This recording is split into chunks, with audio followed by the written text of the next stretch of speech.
जब देश के 140 करोड़ देशवासी अपने घरों में कैद थे, तब किस प्रकार से हमारे देश के वैज्ञानिक एक वैक्सीन बनाने को लगे हुए थे। और फिल्म में दिखाया गया किस प्रकार से कुछ लोगों ने उसका भी विरोध करा कि भाई साहब मृत्यु दर बढ़ती जा रही है, हमारे पास पीपीई किट नहीं है, हमारे पास आधुनिक तकनीकें नहीं हैं, इससे इजाद पाने के लिए हमारे पास वो इंफ्रास्ट्रक्चर नहीं है, उस इंफ्रास्ट्रक्चर के स्तर पर अस्पताल नहीं है, हमारे पास सिलेंडर नहीं है, ये नहीं है, वो नहीं। बहुत तरीके से उन्होंने दूसरे देशों का महिमा मंडन करने के लिए वैज्ञानिकों को दिल से सल्यूट करने की जगह, उन संस्थाओं को दिल से सल्यूट करने की जगह, सरकार के साथ कदम से कंधा मिलाने की, खड़े होने की जगह ये भारत की निंदा करते हैं। आपका ऐसा क्या मेल मिलाप है बाकी देशों के साथ जो आपको भारत की बड़ाई पचती ही नहीं है?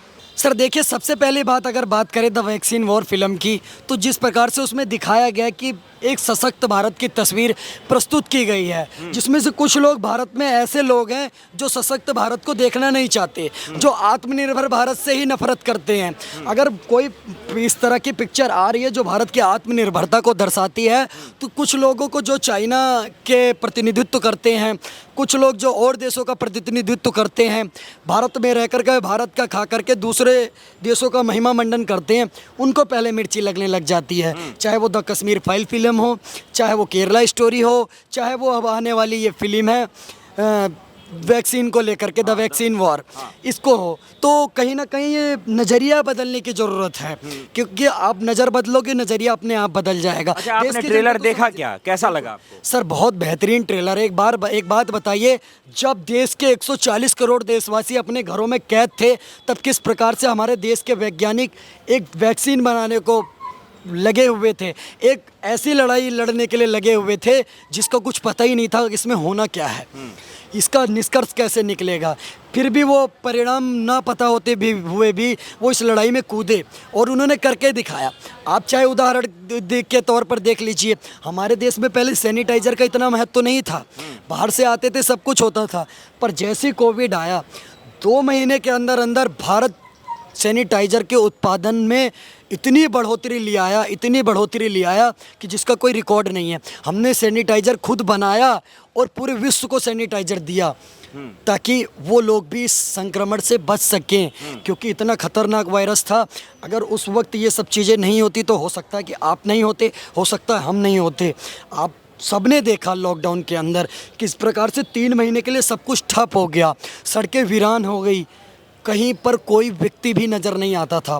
उस लड़ाई के अंदर जिस प्रकार से हमारे वैज्ञानिक लड़े और एक वैक्सीन बनाने की तरफ बढ़े, तो कहीं ना कहीं वो काबिल तारीफ़ है। और फिल्म में दिखाया गया किस प्रकार से कुछ लोगों ने उसका भी विरोध करा कि भाई साहब मृत्यु दर बढ़ती जा रही है, हमारे पास पीपीई किट नहीं है, हमारे पास आधुनिक तकनीकें नहीं हैं, इससे इजाद पाने के लिए हमारे पास वो इंफ्रास्ट्रक्चर नहीं है, उस इंफ्रास्ट्रक्चर के स्तर पर अस्पताल नहीं है, हमारे पास सिलेंडर नहीं है, ये नहीं है, वो नहीं। बहुत तरीके से उन्होंने दूसरे देशों का महिमा मंडन करने के लिए, एक तरीके से ये भी बात आती है कि पीपीई किट पहले भारत भी नहीं बनाता था, हम बाहर से लेते थे।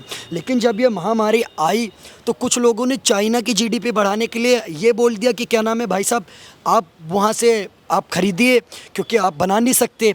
पर हमारे देश ने उनकी ये नीति को दरकिनार करते हुए खुद से 2 महीने के अंदर पीपीई किट बनाई और पूरे वर्ल्ड को दिया, और जो कि WHO के मापदंड पर बिल्कुल खरी उतरी।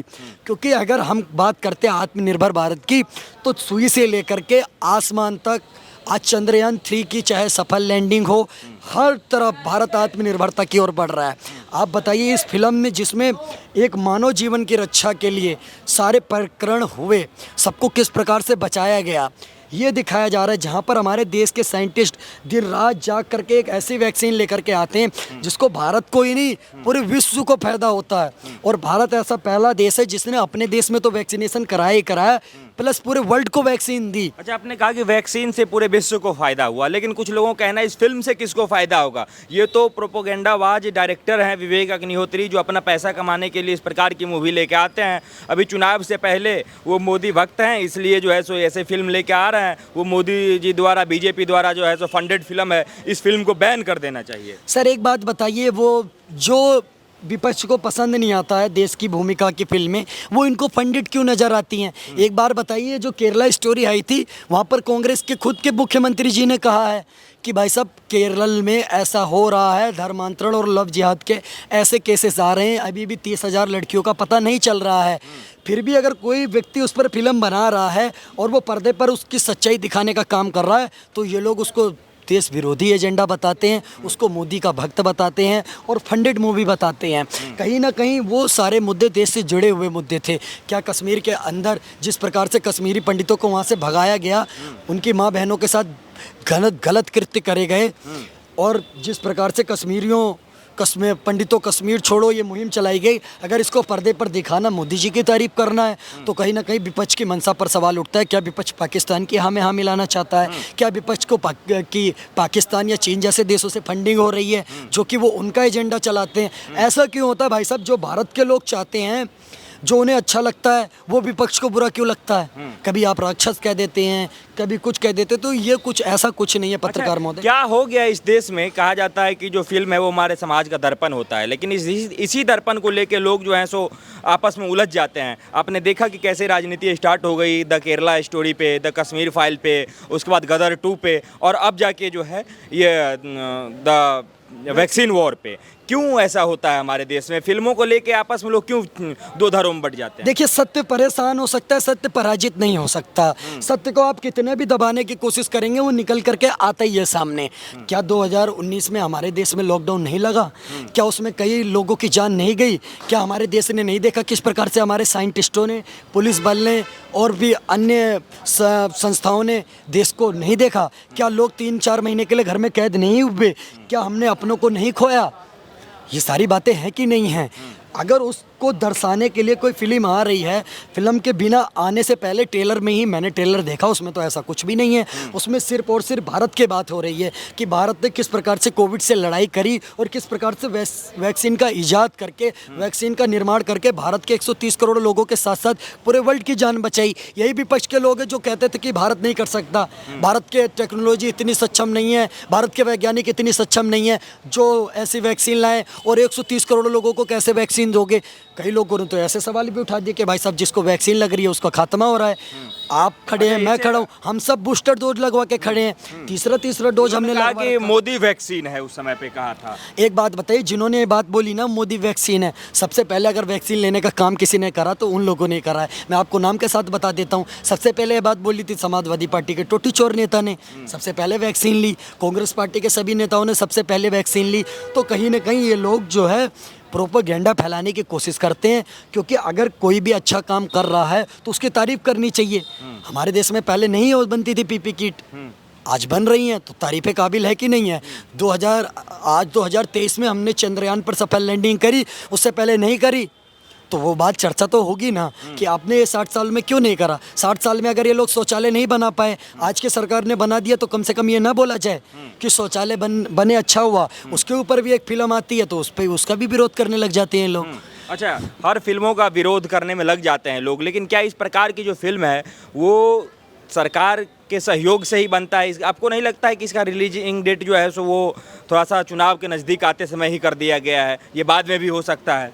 पत्रकार महोदय, भी प्रधानमंत्री जी का एक बयान आया था, 1 नेशन 1 इलेक्शन, एक बार में ही करा लो ना सारे इलेक्शन। भारत में हर दूसरे महीने कहीं ना कहीं इलेक्शन होता है, नहीं होता है? आप बताइए। अभी आप अगले महीने देखिए, अभी राजस्थान में इलेक्शन है, उसके अगले महीने देखिए छत्तीसगढ़ में इलेक्शन है, उसके अगले महीने जाइए आप देखिए मध्य प्रदेश में इलेक्शन है। तो हर महीने भारत में इलेक्शन होता है। जब प्रधानमंत्री जी कहते हैं सारे इलेक्शन एक बार में करा लीजिए, तो यही विपक्ष आकर के काला कपड़ा पहन के विरोध करने लग जाता है कि नहीं भैया, 1 नेशन 1 इलेक्शन हो जाएगा तो ये प्रधानमंत्री जी तानाशाही फैला देंगे। जब कोई फिल्म आती है या जब भी कोई सरकार, अभी 200 रुपये सिलेंडर सस्ता हो गया तो कह रहे इलेक्शन है। तो भाई साहब, अगर ये इलेक्शन की गर्मी कब ठंडी होगी? आप एक काम करिए, सारे इलेक्शन एक बार में कराने में क्या दिक्कत है? देश का 60,000 करोड़ रुपया बच जाएगा। पर वो विपक्ष को अच्छा नहीं लगता, वो विपक्ष को अच्छा नहीं लगता। तो ये कोई इलेक्शन की बात नहीं है। क्या इलेक्शन के चक्कर में देश में सारे अच्छे काम करना बंद कर दें? सारी संस्थानों को बंद कर दो, क्योंकि इलेक्शन तो हर 2 महीने में होते रहेंगे, तो सारे अच्छे काम बंद कर दो। ये सिर्फ और सिर्फ प्रोपोगंडा फैलाना है, क्योंकि ऐसी फिल्में आती हैं जो समाज में जागरूकता फैलाने का काम करती हैं। वो देखेंगे, जागरूक होंगे, और वो देखेंगे ना, उस फिल्म में दिखाया जाएगा ना किस प्रकार से भारत का इंफ्रास्ट्रक्चर मेडिकल लाइन में मजबूत हुआ और हमारे साइंटिस्टों ने किस प्रकार से इतनी बड़ी जंग लड़ी एक ऐसी बीमारी से जो कि कुछ पता ही नहीं था कि ये है क्या। उससे भी हमारा भारत 4 महीने में उभर करके आ गया। तो हमारे देश के साइंटिस्टों की जब विजय हो रही है तो कुछ लोगों को मिर्ची क्यों लग रही है? क्यों वो चाइना की तारीफदारी करने में लगे हुए हैं? क्यों वो बाकी देशों की तरफदारी करने लगे हुए हैं? क्या हमने नहीं देखा जिस प्रकार से भारत में पॉपुलेशन है, और सीमित पॉपुलेशन नहीं है यहाँ पर दिल्ली के अंदर आप खुद देखिए, एक फ्लैट में 100 व्यक्ति रहते हैं, जहाँ क्वारंटाइन करने की भी सही व्यवस्था नहीं थी। वहीं आप देख लीजिए अमेरिका में क्या हालत हुए, आप ब्रिटेन में देख लीजिए खुद के प्रधानमंत्री जी के साथ क्या हुआ, वो उनके तक भी मृत्यु के आसार हो गए थे। आप बाकी देश के उदाहरण उठा लीजिए, वहीं भारत को देख लीजिए, जो लोग कहते थे भारत में इंफ्रास्ट्रक्चर नहीं है, उसके बावजूद भी सबसे अगर कम मृत्यु किसी देश में हुई है तो वो भारत देश है। क्योंकि हमारा देश साइंस को भी मानता है, हमारा देश संस्कृति को भी मानता है, हमारा देश जय विज्ञान भी कहता है, हमारा देश जय अनुसंधान भी कहता है, हमारा देश जय किसान भी कहता है। क्या इस प्रकार की जो फिल्में हैं वो बॉक्स ऑफिस पे बढ़िया कमा पाएगी? बिल्कुल, देखिए देश की जनता का मुद्दा है, जब कहीं ना कहीं भारत की जनता का मुद्दा होता है तो लोग उसको देखना पसंद करते हैं। ये कोई काल्पनिक फिल्म नहीं है। 2019 में सबने देखा किस प्रकार से हमें कैद होना पड़ा 3-4 महीने के लिए, बिल्कुल सब कुछ ठप हो गया, और जिस प्रकार से सबने अपनों को खोया है तो वो दर्द हमें और जिन लोगों ने अपने को खोया उन्हें अच्छे से पता है। तो ये विपक्षी प्रोपोगेंडा कुछ लोग तथाकथित लोग फैलाते रहेंगे, उससे कुछ फर्क नहीं पड़ता है। अगर हमारे देश में ये चीज़ हुई है सर, और प्रत्यक्षम किम प्रमाणम, प्रत्यक्ष को किसी प्रमाण की आवश्यकता नहीं होती है।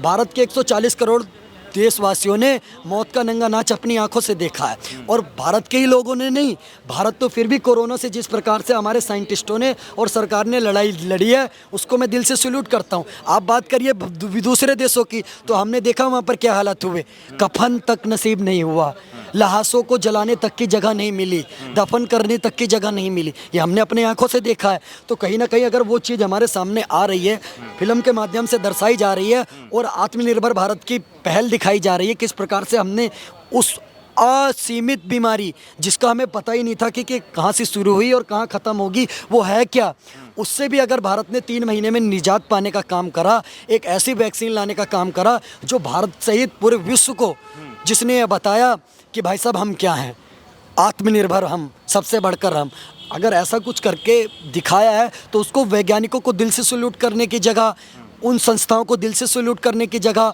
सरकार के साथ कदम से कंधा मिलाने की, खड़े होने की जगह, ये भारत की निंदा करते हैं।